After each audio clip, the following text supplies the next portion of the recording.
Picture a flamingo, that impossible flaming shade of pink standing tall in a shimmering lake. Now here's the twist. A flamingo is not born pink. Not even close. Baby flamingos hatch a dull, fluffy gray. So where does all that color come from? The answer is hiding in their dinner. Let's start at the very beginning. When a flamingo chick breaks out of its egg, it looks nothing like its parents. It's covered in soft gray or whitish down, with a straight little beak and stubby legs. If you saw one without the adults nearby, you might never guess it would one day glow bright pink. So the pink isn't built into the bird. It isn't written in its genes the way a robin's red breast is. Instead, a flamingo's color is something it earns slowly, mouthful by mouthful, over months and years.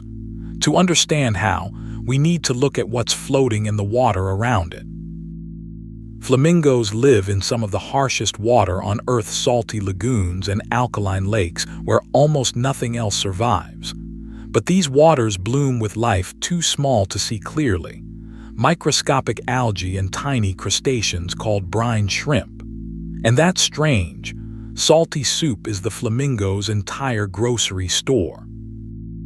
A flamingo eats in one of the most unusual ways in the animal kingdom. It hangs its head upside down in the water and sweeps its curved beak side to side.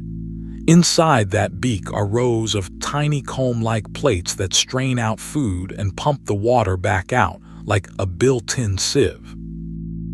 Now here's the magic ingredient. Those algae and brine shrimp are packed with natural pigments called carotenoids. They're the very same family of pigments that make carrots orange, tomatoes red, and autumn leaves blaze gold. In the flamingo's salty world, carotenoids are everywhere on the menu. Carotenoids are remarkable little molecules.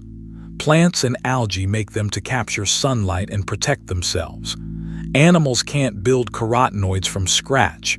We can only get them by eating them.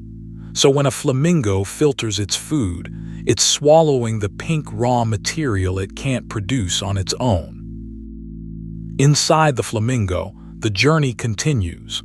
Its liver breaks down those carotenoids and transforms them into rich pink and orange pigments. The bird then ferries these pigments through its bloodstream and deposits them into the things it's actively growing, most visibly, its feathers. So a flamingo's feathers are essentially painted from the inside out, using color borrowed from its food. The more carotenoid-rich its diet, the deeper and brighter the pink. A well-fed flamingo in a rich lake can turn an intense coral red, while one in poorer water stays a soft, pale rose. And here's the proof that it's all about diet. Take away the carotenoids and the pink fades away. A flamingo that doesn't eat enough of these pigments gradually turns pale, even white. The color isn't permanent paint, it's a living record of every meal the bird has eaten. This is exactly why zoos have to think hard about flamingo food. Early zoo flamingos often faded to a disappointing white. Keepers solved it by adding carotenoids to their feed, sometimes from shrimp, peppers, or special supplements. So the flamingos you see at a zoo stay just as rosy as their wild cousins. There's even a beautiful twist for flamingo parents. Both mothers and fathers feed their chicks a rich liquid called crop milk, produced in their throats. It's loaded with the parents' own stored pigments, so much so that adults often fade slightly while raising young, quite literally pouring their color into the next generation. So that's the pink solved. But flamingos hand us a second mystery, one you've surely wondered about. Why do they so often stand on just one leg? They'll tuck the other up beneath their body and balance there for hours, even while sleeping. It looks exhausting. Scientists have argued about why for years. One leading idea is about staying warm. Flamingos stand in cool water that steals body heat through their bare legs. By tucking one leg up into their warm feathers, they cut that heat loss roughly in half. It's the same instinct that makes us shove cold hands into our pockets. But there's a second, surprising piece. Researchers found that a flamingo can lock its leg into place using its own body weight and skeleton, balancing on one leg with almost no muscle effort at all. In fact, it takes them more effort to stand on two. For a flamingo, one leg is the lazy, restful option. Both things can be true at once, saving heat and saving energy. Scientists still aren't certain which matters most, or whether it shifts with the weather.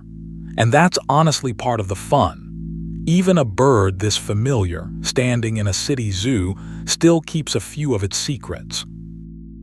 So next time you spot a flamingo, remember what that pink really is.